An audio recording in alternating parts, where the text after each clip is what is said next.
Yung dugo. Kaya kinagat din ako ni Lucia. Lahat yun konektado kay Hana. Gustong gusto ko na talaga eh. Pasensya ka na ha. Pero iniisip ko pa lang, parang naglalaway na ako. Hello mga ka-idol, ang pagbabalik ng ating YouTube channel, The Short 01. Ating video ngayong, may panibagong channel na naman tayong ere-review. Ang channel ni Bangungot Diaries. Isa itong horror stories channel na ating ere-review. Samahan ninyo akong silipin ang kanyang channel. May subscribers itong umaabot ng 317,000, at sa kanyang video views na umaabot ng 42,218,152, nag-join ito noong October 14, 2023. At dito sa video natin ngayon, ating alamin kung magkaano na ba ang kanilang mga sinasahod sa YouTube, o estimated revenue ng kanilang mga channel. Disclaimer lang mga ka-idol, ang lahat ng mga binabanggit ko dito ay estimated ko lamang, gamit ang isang website na ang Social Blade. Ang Social Blade ay isang public website na kahit sino ay pwedeng tumingin dito. At maaari ninyong makita ang lahat ng YouTube sahod o estimated revenue ng inyong mga kilalang mga vloggers, or mga content creators na inyong nakilala. Ang layunin natin dito ay para makapagbigay ng inspirasyon sa ating mga maliliit na mga vloggers katulad ko.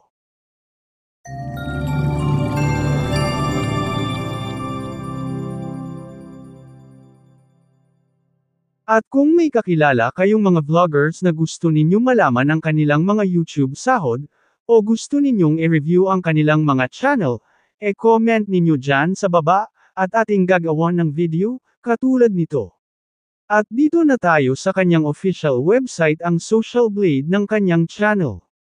At dito na tayo sa kanyang official Social Blade, ating makikita ang kanyang upload video na umaabot lang ng 144, at dito sa kanyang subscribers naman, umabot na ito ng 317,000, at sa kanyang video views, mayroon itong 42,218,152, Country Philippines, Channel Type Entertainment, nag-umpisa itong mag-vlog noong October 14, 2023.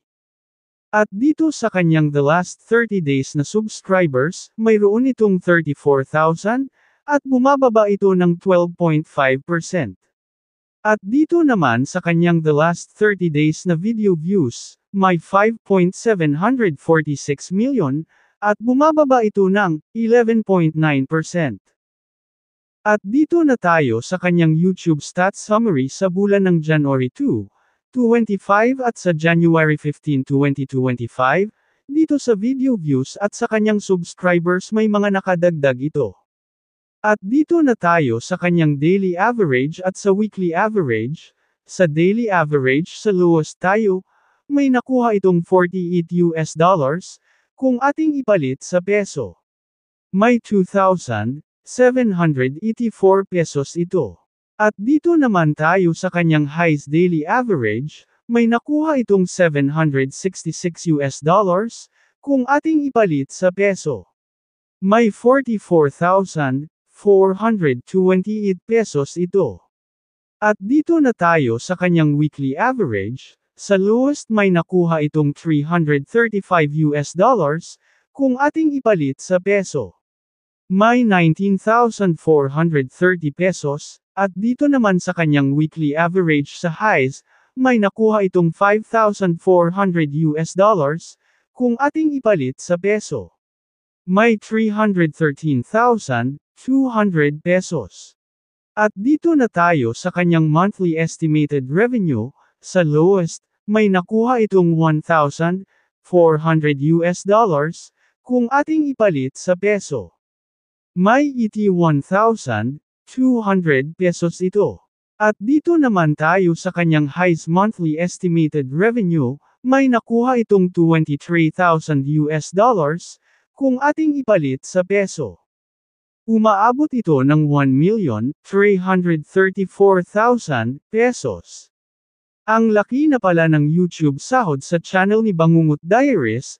Congratulations sa kanyang channel. Kung nagustuhan ninyo ang ating video mga ka-idol, Huwag malimot mag-subscribe, like at comment sa baba ng ating video. At hanggang dito lang tayo mga ka-idol, maraming salamat po sa inyong lahat.